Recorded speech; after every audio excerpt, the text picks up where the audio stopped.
जय हिंद दोस्तों। तो आज हम बात करेंगे अपने opcode phase timing diagram in 8085 का में। तो ऑपकोड फेज के बारे में हम उसका टाइम डायग्राम जानेंगे, एकदम इजी वे में जानेंगे, एकदम फ्लो में जानेंगे। तो टाइम डायग्राम हम किसका बनाएंगे ऑपकोड फेज में? मूव इंस्ट्रक्शन का बना रहे हैं, सिंपली जान लीजिए। तो मूव इंस्ट्रक्शन देखिए, MOV B, ये इसमें क्या होगा? केवल ऑपकोड फेज होगा। मान लेते हैं कि ऑपकोड फेज आपका 41H है।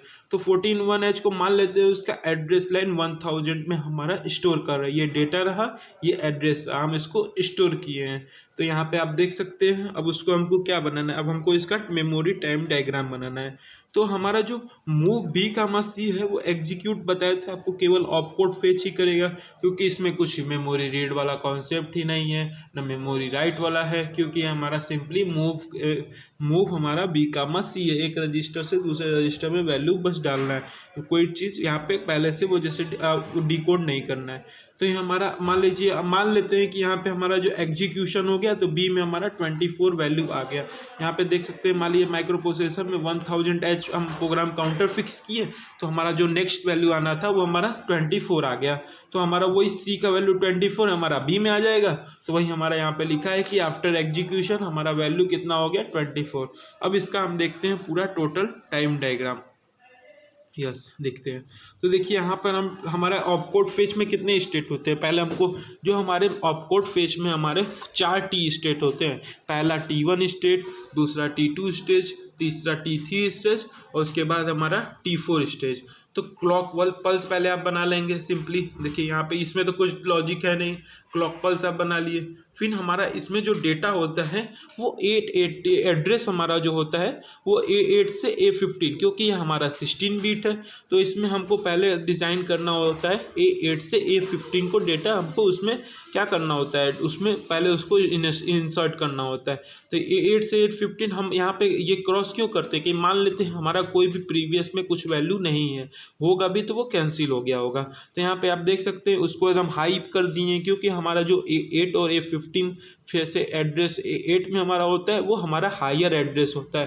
तो यहाँ पे आप देख सकते हैं कि हायर एड्रेस आपका क्या है? 1000 में 10 है। तो यहाँ पे आपका 10 असाइन हो गया है, यहाँ पर आपका 10 असाइन हो गया है। और ये कितने T3 स्टेज तक होता है, क्योंकि उसके बाद उसे क्या करना होता है? डीकोड करना है, उसके बाद उसको डीकोड ऑपरेशन करना होता है, इसलिए वो T3 स्टेज। क्योंकि हमारा कोई भी जो प्रोग्राम होता है वो 3 स्टेप में चलता है, पहले फेच, फिर उसके बाद डीकोड, फिर उसके बाद एग्जीक्यूट। तो हमको इस वाले रीजन में जो हमारा होता है उसको हमको क्या करना होता है? डीकोड का ऑपरेशन करना होता है, जो अनस्पेसिफाइड होता है। फिर उसके बाद हम लोअर वाले को करते हैं। लोअर वाले को सिंपली, लोअर वाला हमारा तभी तक होता है वैल्यू असाइन जहाँ पे हमारा ये एड्रेस लैच इनेबल होता है, और एड्रेस लैच इनेबल हमेशा हमारा T1 स्टेट में ही होता है। ये आपको पॉइंट लर्न करना होगा। जब वो एड्रेस लैच इनेबल पॉइंट हमारा हाई हो गया, तो उसमें हम जो हमारा लोअर एड्रेस का जो है उसको हम इसमें असाइन कर देते हैं। जैसे अब 1000 में हमारा लोअर एड्रेस अब 00 है, तो यहाँ पे हमने देखिए 00 असाइन कर दिया। फिर उसके बाद क्या होता है? हमारा डी कोडिंग में प्रोसेसिंग लेता है, और डी कोडिंग में प्रोसेसर हमारा ऑपकोड में लेता है, जो कि हमको यहाँ पर असाइन है। जो डेटा वैल्यू यहाँ पे हमारा 14 1H है उसको डी कोड करके हमारा वैल्यू यहाँ पे करता है। और डी कोड का वैल्यू कब ऑन होगा? जब हमारा रीड का वैल्यू ऑन होगा। तो यहाँ पे देख सकते हैं रीड इनएक्टिव स्टेट है, तो एक्टिव स्टेट करने के लिए 0 करना होगा। तो यहाँ पे देखिए हमारा रीड ऑपरेट करेगा 14 1H में, तभी हमारा रीड करेगा जब हमारा रीड ऑपरेशन एक्टिव स्टेट होगा। तो यहाँ पे हमारा एक्टिव स्टेट है, इसलिए यहाँ पे हमारा लोअर वैल्यू, यहाँ पे हमारा हायर वैल्यू आ गया। और ALE तो आपको बता ही दिए कि वो हमेशा T1 स्टेट में ही हाई होता है। फिर उसके बाद हमारा राइट ऑपरेशन यहाँ पे है नहीं, इसलिए उसको हाई कर देंगे, क्योंकि इनएक्टिव स्टेट पहले सही है। फिर यहाँ पे हम कंट्रोल वाला डायग्राम बात करें, जब कंट्रोल एनालिसिस, तो कंट्रोल एनालिसिस में हमारा न मेमोरी रीड तो कर रहा है, इसलिए हम इसको क्या करेंगे? उसको 0 कर देंगे बार वाले को। तो इसका मतलब हमारा 1 होगा मेमोरी रीड। और जो हमारा S1 और S0 होगा वो दोनों हाई स्टेट में होता है ऑपकोड फेज में। तो ये हमारा रहा किसका? टाइम डायग्राम साइकिल रहा किसका? जो हमारा मूव इंस्ट्रक्शन का टाइम डायग्राम साइकिल रहा। एकदम इजी कॉन्सेप्ट है, आपको आराम से समझ में आ गया होगा।